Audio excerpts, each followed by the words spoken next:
Shalom, segenap jemaat Pondok Anugerah dimanapun Anda berada. Mari kita memuji Tuhan. Kita menyiapkan hati dan pikiran kita untuk mendengarkan firman Tuhan.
Yesus, terima kasih Tuhan, karena Engkau memberikan kesempatan indah pada saat ini untuk kami mendengarkan firman-Mu Tuhan. Biar Roh Kudus bekerja luar biasa Tuhan.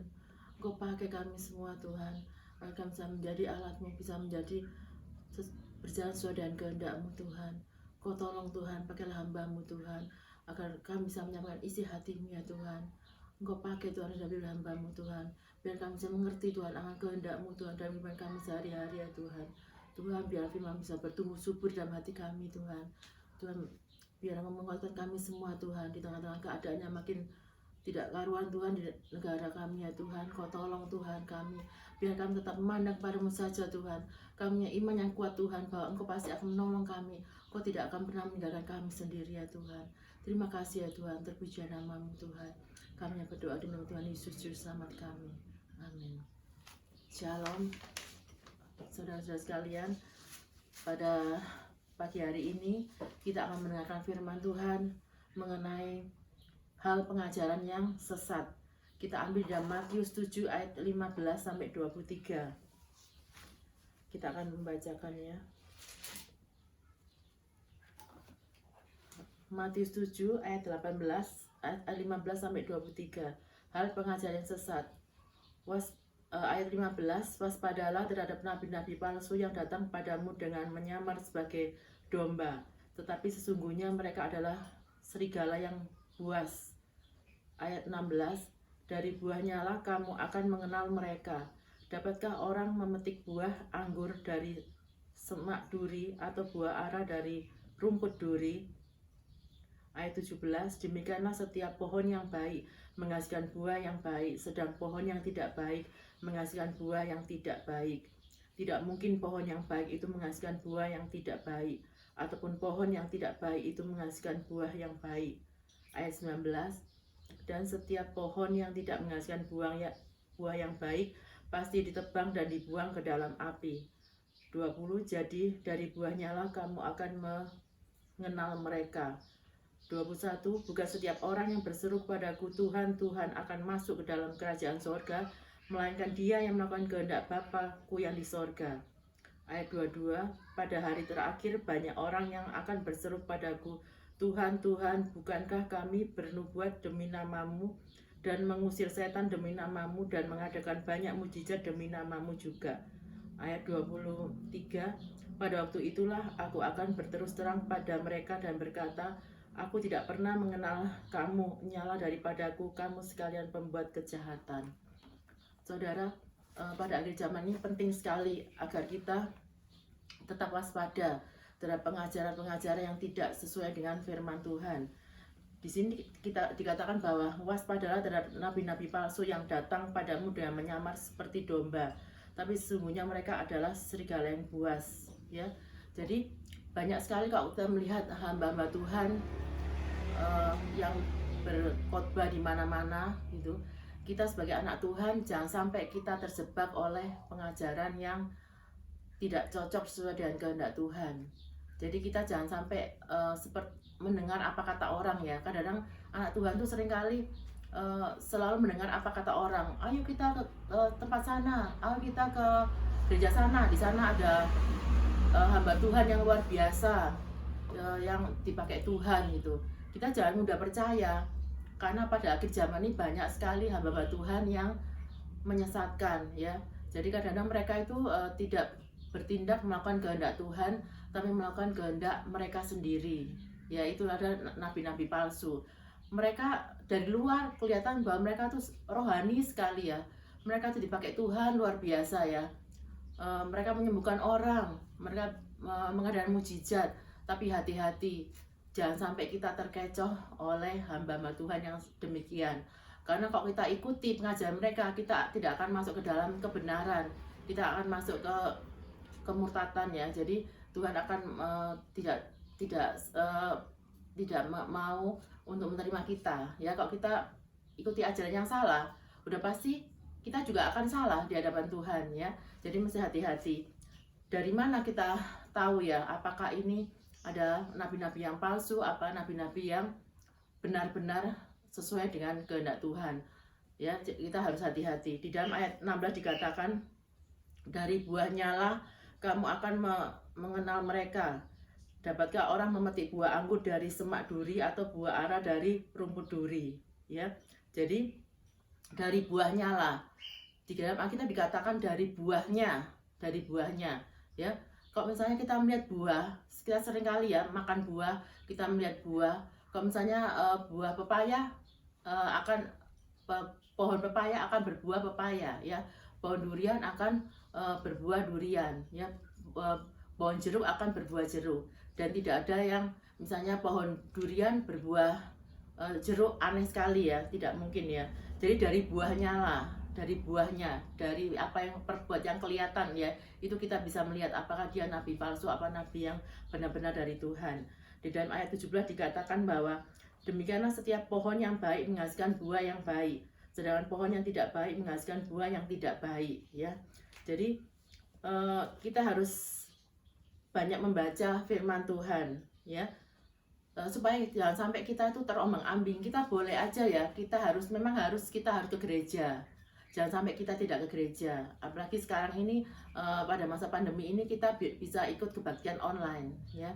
Jangan sampai kita nanya, udah malas kalau misalnya nggak ada kebaktian kita nggak usah kebaktian. Jangan demikian ya. Kalau kita bisa mengadakan kebaktian di rumah ya, kita memberikan firman Tuhan, memberikan renungan melalui HP ya. Jadi siapapun bisa mendengarkan di rumah. Jangan sampai kita tidak mendengar firman Tuhan, jangan sampai kita tidak membaca firman Tuhan setiap hari. Karena penting sekali, meskipun kita di rumah, kita harus menguatkan manusia rohani kita. Jangan sampai kita di rumah, tapi kita tidak mengadakan persekutuan, kita tidak berdoa, tidak membaca Alkitab, maka iman kita akan menjadi lemah. Ya. Jadi mengapa kita jangan sampai kita terjebak oleh pengajaran yang sesat? Ya, langkah pertama adalah kita harus membaca Alkitab setiap hari supaya kita bisa memiliki pengetahuan dan persekutuan yang erat dengan Tuhan. Kalau misalnya orang tidak membaca Alkitab, dia tidak tahu apakah ini benar dari Tuhan atau tidak. Ya, satu-satunya jalannya adalah kita harus mempelajari Alkitab. Ya, mempelajari Alkitab bisa dilakukan setiap hari. Tidak usah banyak-banyak, mungkin hanya beberapa pasal setiap hari. Tapi kalau dirutinkan, maka itu akan menjadi hal yang luar biasa sekali ya. Di sini juga dikatakan bahwa mungkin kita bingung ya, apa yang membedakan nabi palsu atau nabi yang dari Tuhan itu. Karena kita kok melihat bahwa semua orang luar biasa dipakai Tuhan. Kita kadang-kadang merasa kagum, merasa pengen didoakan oleh nabi-nabi yang luar biasa ini. Tapi dari buahnya lah ya kita akan melihat mereka ya. Jadi buahnya itu buah apa? Buah apa? Buah-buah roh ya. Kalau misalnya seorang nabi itu mungkin dia di depan mimbar dia luar biasa ya, dipakai Tuhan luar biasa. Dia mempunyai kehebatan yang luar biasa, sabar sekali. Tapi ada orang yang nabi palsu ini kalau misalnya di luar daripada mimbar, turun dari mimbar di luar gereja, dia akan berbuat sesuatu yang tidak menampakkan buah-buah roh dalam kehidupannya ya. Kalau kita melihat di dalam apakah buah-buah roh itu harus ada nyata di dalam kehidupan kita, saudara. Jangan sampai kita melayani Tuhan, kita sungguh-sungguh sama Tuhan, tapi itu orang tidak bisa melihat buah roh dalam kehidupan kita. Maka kita harus hati-hati, apakah pengajaran dia itu benar dari Tuhan. Jangan-jangan bukan pengajaran dari Tuhan, tapi pengajaran dari orang itu sendiri, bukan dari Tuhan. Hati-hati. Kalau saudara disesatkan seperti ini, bahaya ya. Karena apa yang bukan dari Tuhan itu membuat kita akan masuk ke dalam neraka. Karena tidak cocok dengan seperti yang diinginkan oleh Tuhan. Tidak. Kita melakukan apa yang dari Tuhan, bukan apa yang dari manusia ya. Jadi buahnya itu apa? Buah-buah roh. Di dalam Galatia 5 ayat 22 ada buah-buah roh, yaitu kasih, sukacita. Ada 9 di sini ya. Kasih, sukacita, damai sejahtera, kesabaran, kemurahan, kebaikan, kesetiaan, kelemah lembutan, penguasaan diri ya. Jadi misalnya ada seorang nabi tapi yang dia tidak bisa menguasai diri. Mungkin kadang-kadang melihat orang lain lebih bagaimana gitu ya. Dia orangnya jadi tidak bisa menguasai diri, suka marah, menjelek-jelekan orang lain. Ya kita bisa melihat bahwa orangnya adalah orang yang nabi palsu. Karena dia sukanya tidak bisa menguasai diri. Mungkin setiap orang akan punya perasaan ingin seperti orang lain ya. Itu wajar sekali. Tapi kita harus menguasai diri seperti di buah-buah roh yang terakhir, penguasaan diri ya.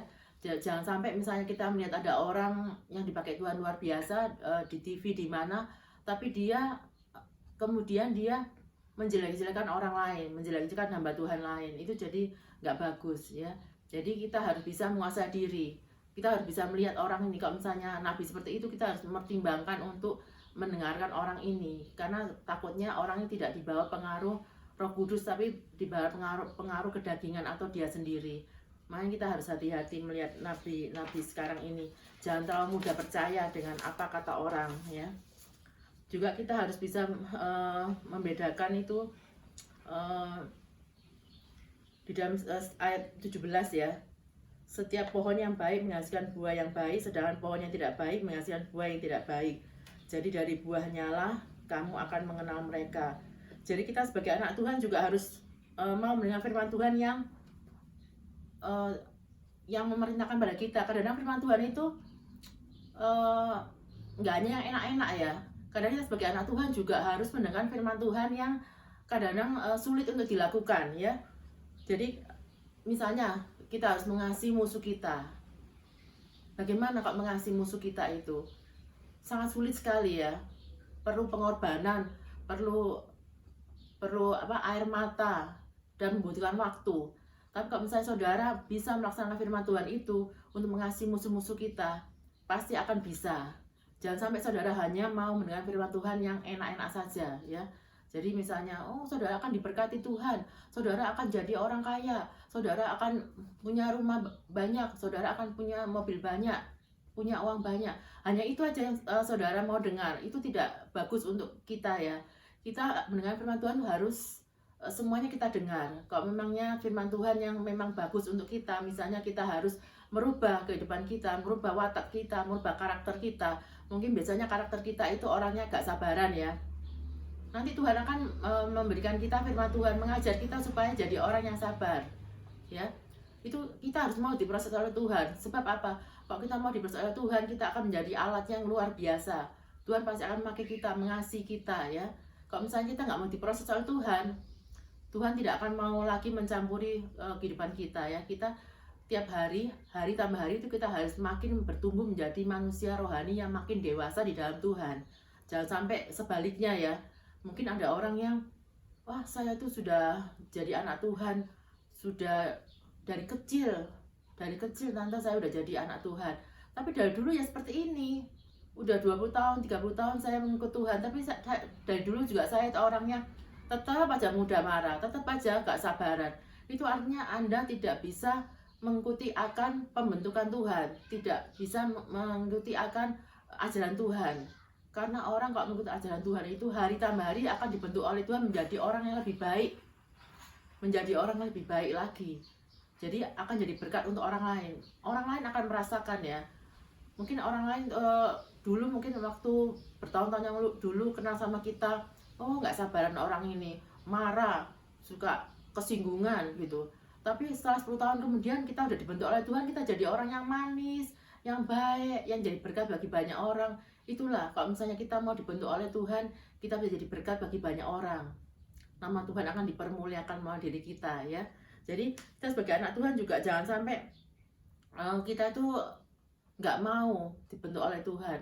Memang dibentuk itu sakit ya, dibentuk itu sakit sekali. Jadi kita harus bisa menyalipkan daging kita ini ya, menyalipkan harga diri kita, menyalipkan ego kita. Kadang-kadang kalau misalnya kita disuruh mengasihi musuh kita, itu kadang-kadang susah sekali ya, tapi kita harus lakukan.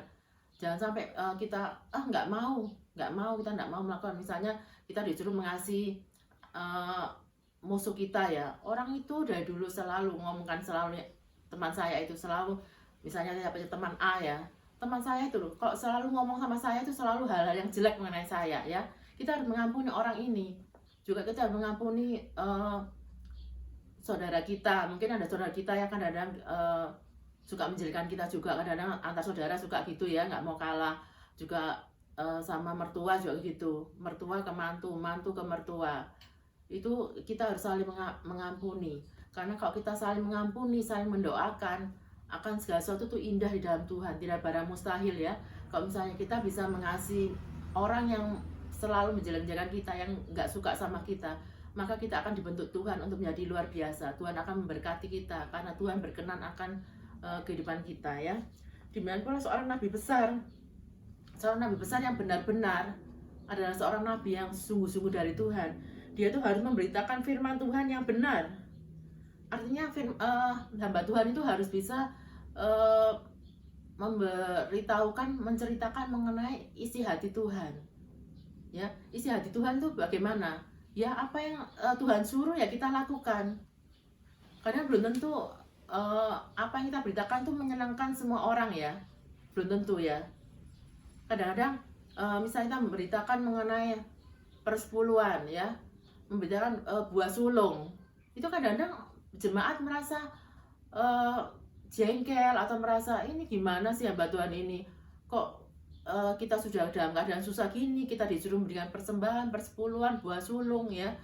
Ini jadi kalau misalnya kita kadang nggak mau, ada hamba Tuhan yang merasa gini, lebih baik saya khotbah yang menyenangkan hati orang aja, tidak mau khotbah yang membuat orang lain merasa nggak enak, merasa tersinggung gitu ya. Itu nggak boleh ya. Kalau kita disuruh Tuhan untuk mengkhotbahkan segala sesuatu yang memang disuruh Tuhan, kita harus mengkhotbahkan, biarpun itu pahit ya, biarpun itu kenyataan pahit untuk jemaat ya. Kita harus tetap memberitakan akan firman Tuhan. Jangan hanya memberikan firman Tuhan yang enak-enak didengar aja ya. Menceritakan itu di akhir zaman ini banyak sekali orang-orang yang menceritakan firman Tuhan hanya yang bagus-bagus aja ya, yang menyenangkan telinga, dongeng-dongeng yang banyak di dalam firman Tuhan dikatakan. Pada hari terakhir orang tidak mau mendengarkan akan firman Tuhan yang keras, yang sesuai dengan isi hati Tuhan. Orang banyak mau dengan firman Tuhan yang dongeng-dongeng, yang menyenangkan, berkat, kebahagiaan gitu ya. Padahal itu semua kadang-kadang membuat kita terlena ya akan kesenangan kedagingan kita, keduniaan kita ya. Jadi kita harus mendengar firman Tuhan yang benar-benar dari Tuhan. Bisa baik, bisa buruk ya. Jadi bisa menyenangkan, bisa tidak menyenangkan. Seperti anak sekolah itu ya. Kalau anak sekolah itu, kalau misalnya dia masuk sekolah, dia masuk sekolah suatu saat, dia beberapa bulan kemudian dia akan ujian ya. Ujian itu tidak menyenangkan ya saudara, ujian itu ya. Saya lama waktu saya sekolah dulu, kuliah dulu, kita harus belajar sampai malam, kita belajar menghafalkan. Kadang-kadang itu belajarannya belum selesai, misalnya ada 20 halaman baru dibaca 10 halaman, yang 10 halaman lain belum gitu. Kadang sudah dibaca pun lupa lagi ya gitulah. Jadi kalau orang misalnya mau untuk dibentuk Tuhan itu seperti itu, tidak seperti anak sekolah gitu ya. Jadi dia harus punya sesuatu yang membuat dia itu berjuang ya. Misalnya dia harus belajar mati-matian, belajar mati-matian, terus kemudian praktikum juga gitu, ujian praktikum, datang pagi, nggak boleh terlambat ya, datang pagi nggak boleh terlambat, apalagi ujian, waktu saya ujian di UNER itu ya, jadi ujiannya itu kadang-kadang siang jam 1, jam 2, tapi kita pagi harus datang jam 7 ke sana, nggak boleh terlambat ya.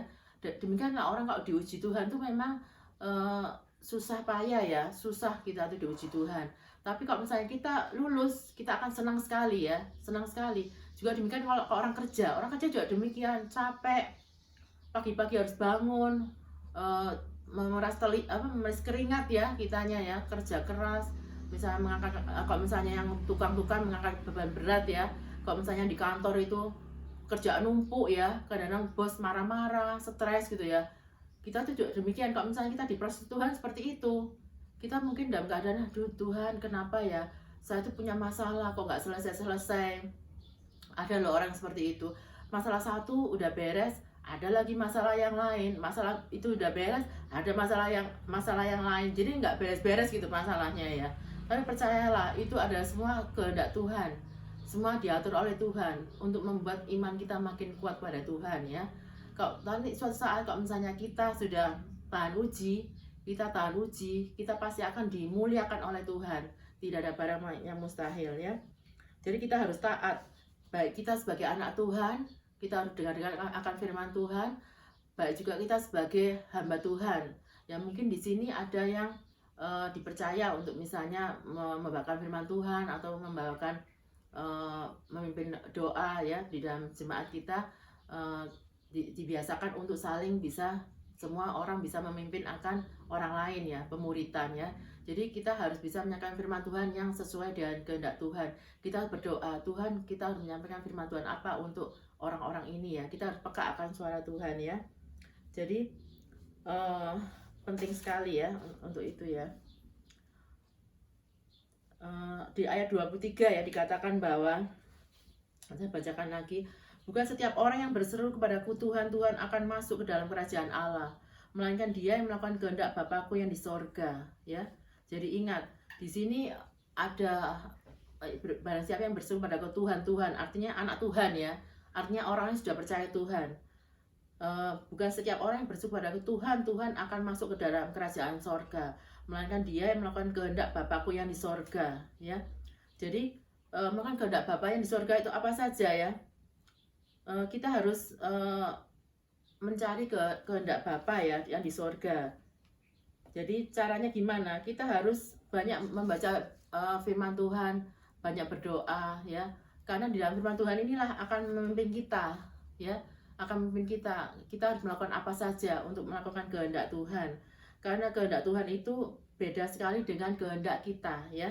Jadi kadang-kadang ada orang yang misalnya datang ke gereja ya, dia itu berdoa minta Tuhan ya, Tuhan aku minta misalnya pengen apa, minta motor, minta pekerjaan yang bagus ya gitu ya. Kadang itu kita kok berdoa itu seperti itu ya. Jadi kita kadang tidak minta sesuai dengan kehendak Tuhan. Itu yang penting sekali. Kadang kita berdoanya apa? Tuhan, aku minta motor, minta seperti ini, seperti ini. Jadi kadang kita tuh seperti ngatur-ngatur Tuhan gitu ya. Jadi kita banyak berdoa harus pada Tuhan, Tuhan saya minta motor, misalnya itu contohnya yang bagus ya. Tapi semua kehendakmu yang jadi, ya. Tapi semua kehendakmu yang jadi. Mungkin nanti Tuhan memberikan sesuatu yang sesuai dengan kehendak Tuhan. Jangan-jangan kita dikasih mobil, ya. Jadi jangan seperti itu. Jadi misalnya kita minta motor, Tuhan aku minta motor. Pokoknya harus Tuhan motor yang seperti ini, seperti ini, seperti ini. Iya harusnya motor yang seperti ini. Jadi kadang kita maksakan gitu kehendak Tuhan. Padahal kalau berkat Tuhan pada kita itu melebihi apa yang kita doakan.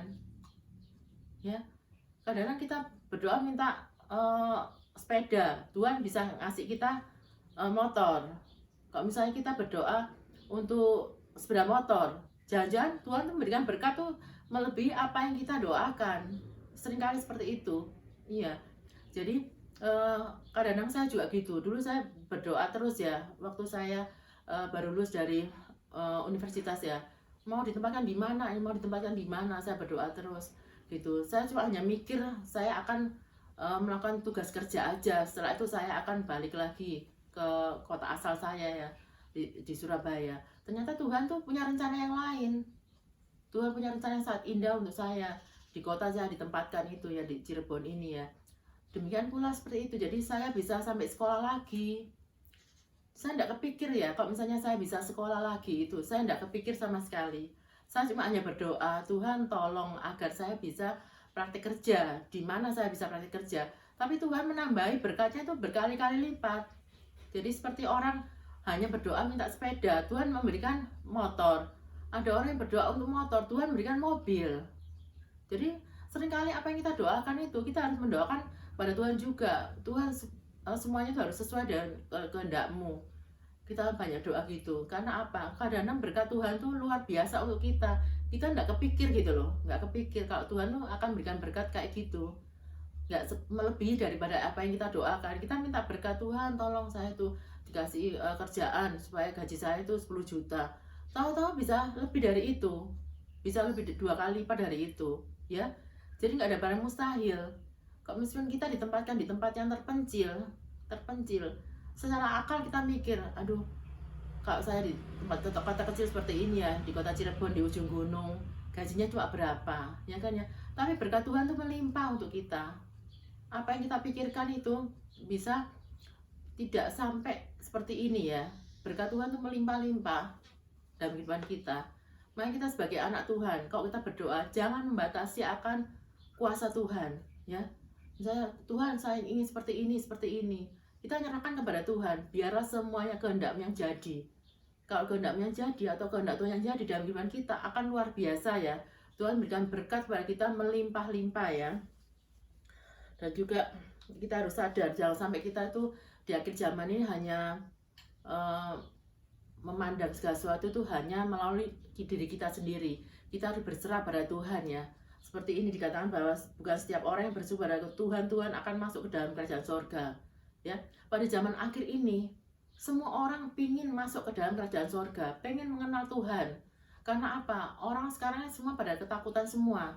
Orang yang kaya juga punya uang banyak tapi nggak bisa kemana-mana ya. Kalau misalnya mau keluar negeri sulit sekarang. Orang harus periksa ini, periksa itu, dan juga beresiko. Kalau orang keluar negeri, takutnya kita misalnya naik di pesawat, kita nggak tahu orang lain nanti apakah ini sakit apa bagaimana. Padahal semua sudah dites ya gitu ya. Cuma tetap aja kita takut kalau sampai di luar negeri nanti sampai sana gimana? Ada orang yang sakit apa enggak? Jadi sekarang orang kaya pun tidak berani untuk jalan-jalan ya, keluar negeri, apapun kemana, keluar kota aja kita masih mikir sekarang ini ya, untuk keadaan sekarang ini. Jadi orang-orang sekarang ini dalam keadaan hal yang takut sekali ya, takut seperti ini. Kadang-kadang merasa kita aman, nggak ada yang sakit ya, ternyata dites positif ya, COVID ya. Makanya kita sebagai anak Tuhan, kita pada saat-saat ini kita harus berserah pada Tuhan. Jangan sampai kita tuh hanya memikirkan keinginan kita sendiri ya, punya program-program segala sesuatu yang sesuai dengan keinginan kita. Kita serahkan semua ke dalam tangan Tuhan. Apa menjadi rencana kita, menjadi kehendak kita itu, jangan sampai kita nanti setelah kita sungguh-sungguh sama Tuhan, karena kita tidak melaksanakan kehendak Tuhan, kita akan ditolak oleh Tuhan ya. Di dalam ayat 22 saya bacakan lagi. Pada hari terakhir banyak orang yang berseru pada Tuhan, Tuhan, sudah ya ini ya. Yang ayat 23, pada waktu itulah aku akan pada hari terakhir banyak orang akan berseru padaku, Tuhan, Tuhan, bukankah kami bernubuat demi namamu dan mengusir setan demi namamu dan mengadakan mujizat-mujizat yang demi namamu juga ya. Di sini dikatakan bahwa ada orang-orang yang berseru pada Tuhan ya. Jadi ada orang-orang yang sudah bekerja untuk Tuhan, seorang nabi-nabi ya, sudah bekerja untuk Tuhan, tapi dia ditolak oleh Tuhan. Padahal dia luar biasa ya. Di sini dikatakan bahwa dia sudah bernubuat demi nama Tuhan, dia sudah mengusir setan demi nama Tuhan, dan sudah membuat banyak mujizat demi nama Tuhan juga ya. Berarti dia bukan orang sembarangan, dia adalah seorang hamba Tuhan ya. Tapi dia setelah dia menghadap ke Tuhan, dia ditolak. Karena apa? Karena dia, meskipun dia sudah dipakai luar biasa seperti itu, dia tidak melakukan kehendak Tuhan ya. Jadi bukan artinya orang yang sudah besar, nabi besar, luar biasa, yang mendengar khotbah ribuan, itu adalah orang yang berkenan pada Tuhan. Belum tentu. Karena nanti kalau sudah, kita kan nggak tahu hati mereka, kita tidak tahu apa yang dalam hati mereka, perbuatan mereka itu bagaimana gitu. Jadi mereka menyampaikan firman Tuhan dengan tulus atau dengan motivasi, kita nggak tahu juga ya. Jadi hati-hati. Hati kita ini Tuhan melihat. Kalau kita misalnya melakukan segala sesuatu itu karena motivasi, mungkin ada orang mikir, semoga saya itu jadi orang terkenal, semoga saya jadi orang bagaimana. Bukan untuk kemuliaan nama Tuhan, hati-hati. Karena Tuhan akan menolak mereka. Jadi seorang nabi yang sungguh-sungguh itu dia menyertakan firman Tuhan, berkhotbah itu hanya untuk kemuliaan nama Tuhan, bukan untuk kemuliaan namanya sendiri ya. Itu adalah nabi yang luar biasa, nabi yang benar-benar nabi. Tuhan berkenan kepada kita. Kalau kita memberikan firman Tuhan, Tuhan melihat hati kita. Tuhan melihat hati kita, apakah hati kita tulus apa tidak.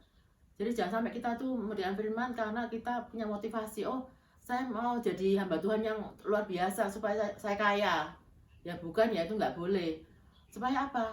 Kan nanti kalau misalnya banyak yang dengar, saya dapat banyak uang. Itu berarti motivasinya nggak jujur ya. Saya mau jadi hamba Tuhan terkenal nih. Saya mau mendoakan orang supaya orang banyak yang sembuh. Supaya nama saya terkenal, jadi orang ya dihormati lah gitu. Jadi itu berarti motivasi yang nggak benar. Motivasi yang benar apa? Kalau misalnya saudara mau melayani Tuhan, saya ingin melayani Tuhan dengan tulus. Saya tidak ingin apa-apapun. Saya tidak ingin orang lain menghargai saya, tidak ingin orang lain muja-muja saya. Saya ingin hanya Tuhan aja yang dipuja. Saya ini cuma alatnya, saya bukan apa-apa. Nah itu adalah orang yang bagus ya, seorang nabi Tuhan yang luar biasa, ya, nabi besar yang luar biasa. Yang paling penting adalah penyangkalan diri kita sendiri ya. Kadang-kadang ada orang yang baru aja ya meningkat jadi apa gitu ya. Saya pernah punya teman ya, ini dia baru dipercaya untuk jadi pengelola, untuk koordinir hamba Tuhan sekota. Tapi dia udah begitu aja udah sombong gitu loh. Akhirnya Tuhan nggak pakai lagi ya, nggak pakai lagi. Makanya hati-hati. Kalau misalnya kita nggak berkenan pada Tuhan, Tuhan tidak akan memakai kita ya menjadi alatnya ya.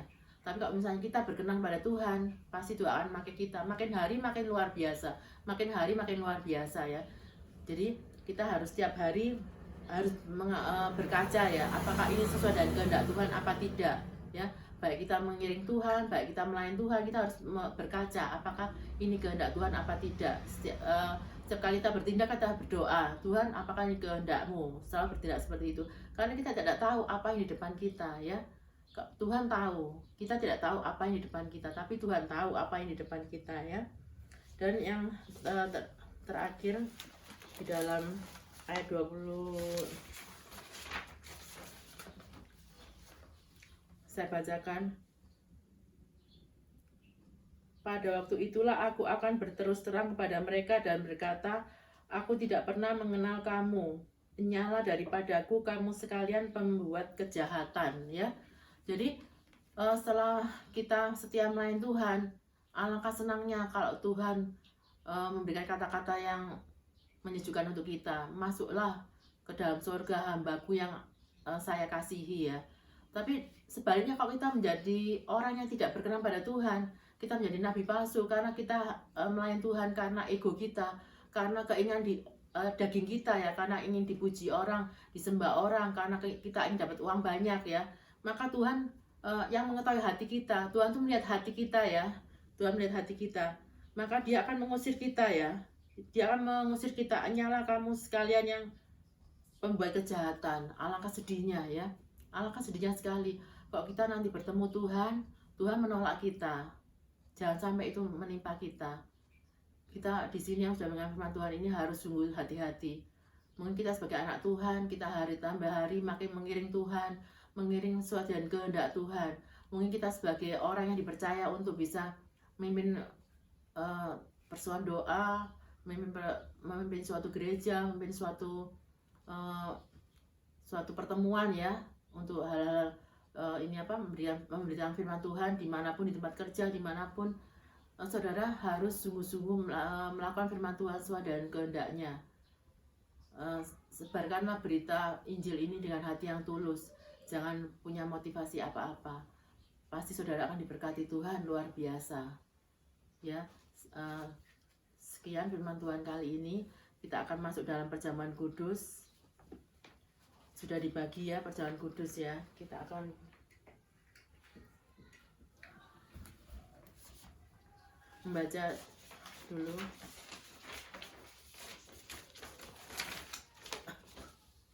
di dalam Matius 26. Mungkin kita persiapan dulu ya untuk hati pikiran kita. Kita berdoa dulu sebelum memulai untuk perjamuan kudus, supaya Tuhan akan menyiapkan hati pikiran kita. Bapa di surga, terima kasih ya Bapa, karena Engkau telah menolong kami Tuhan, supaya kami bisa mengerti akan kehendak-Mu Tuhan dalam kehidupan kami ya Tuhan. Engkau tolong Tuhan, biarlah kami bisa melaksanakan firman-Mu Tuhan, bisa melayani Engkau dengan sungguh-sungguh dengan hati yang tulus Tuhan. Biar kami bisa melakukan firman-Mu dalam kehidupan kami. Kau pakai kami Tuhan, setiap anak-Mu Tuhan yang melakukan firman Tuhan ini makin hari makin luar biasa ya Tuhan. Tuhan, pada saat ini kami juga akan melaksanakan akan perjamuan kudus ya Tuhan. Kau tolong Tuhan, Kau berikan hati kami Tuhan, hati yang bisa mengampuni, hati yang tulus Tuhan. Kau tolong pada saat ini ya Tuhan. Mungkin Tuhan, anak-anak-Mu Tuhan ada yang tidak bisa mengampuni orang lain ya Tuhan. Engkau jamah Tuhan kami semua Tuhan, agar kami bisa sesuai dengan kehendak-Mu Tuhan, berkenan padamu ya Tuhan. Tuhan, pada saat ini akan kami masuk ke dalam perjamuan kudus Tuhan. Biarlah kami Tuhan bisa masuk dengan luar biasa, dengan hati yang bergembira Tuhan, bisa ngampuni setiap apapun Tuhan. Biarlah kami tidak menyimpan akan dendam Tuhan dalam hati kami, tidak menyimpan Tuhan sesuatu yang orang lain yang bersalah dalam diri kami Tuhan. Biarlah kami bisa mengampuni Tuhan. Oh Tuhan, biar tidak ada ganjalan di dalam hati kami ya Tuhan. Apapun itu Tuhan, biar kami hati yang gembira menyambut akan perjamuan kudus ini ya Tuhan. Terpujilah nama-Mu Tuhan, mulia nama-Mu Tuhan. Kami berdoa demi Tuhan Yesus Juru Selamat kami. Amin. Mari kita baca di dalam Matius 26 ayat 26. Kita akan angkat hosti ini, tubuh Yesus. Dan ketika mereka sedang makan, Yesus mengambil roti, mengucap berkat, memecah-mecahkannya, lalu memberikannya kepada murid-muridnya dan berkata, ambillah, makanlah, inilah tubuhku. Mari kita bersama-sama makan tubuh Yesus. Percayakah saudara, ini adalah tubuh Yesus yang dikorbankan untuk menembus dosa-dosa kita. Mari kita makan tubuh Yesus dalam nama Tuhan Yesus.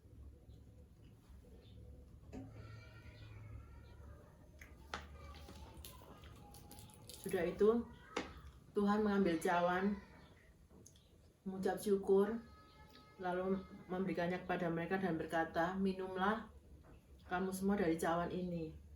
Sebab inilah darahku, darah perjanjian yang ditumpahkan bagi banyak orang untuk pengampunan dosa. Percayakah saudara bahwa ini adalah darah Yesus yang telah menebus kita semua? Minumlah ini untuk pengampunan dosa kita. Terima kasih ya Tuhan, terpuji nama-Mu.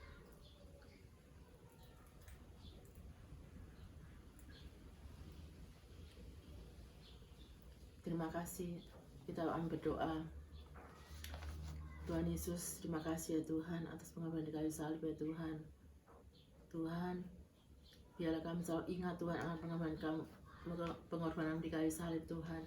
Biar kami selalu Tuhan hari tambah hari mengiring akan Engkau Tuhan, selalu mencari dulu kerajaan dan kebenarannya. Biar kami selalu berdoa membaca firman-Mu Tuhan, mencari kehendak-Mu dalam kehidupan kami Tuhan. Tuhan, biar kami bisa menghargai Tuhan akan pengorbanan-Mu Tuhan. Biar kami bisa ingat terus akan pengorbanan-Mu itu dalam melaksanakan amanat agung-Mu Tuhan Yesus Kristus. Biar kami setiap hari Tuhan bisa jadi berkat bagi banyak orang Tuhan. Banyak orang yang percaya padamu karena kehidupan kami ya Tuhan. Mulia nama-Mu ya Tuhan. Terima kasih Tuhan. Kami berdoa dengan Tuhan Yesus Juru Selamat kami. Amin. Kita akan memuji Tuhan. Terima kasih Tuhan untuk kasih setiamu yang ku alami dalam hidupku. Terima kasih Yesus untuk kebaikan. Kasih Tuhan untuk kasih setiamu yang ku alami dalam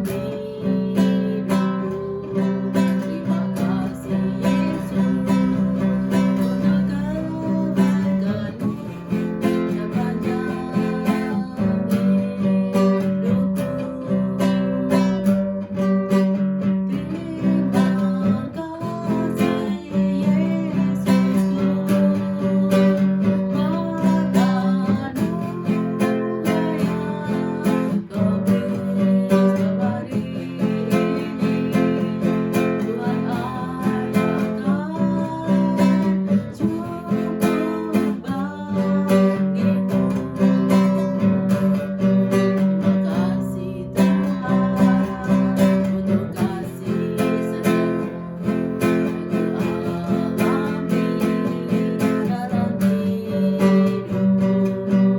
Terima kasih Yesus untuk kebaikan-Mu sepanjang hidupku.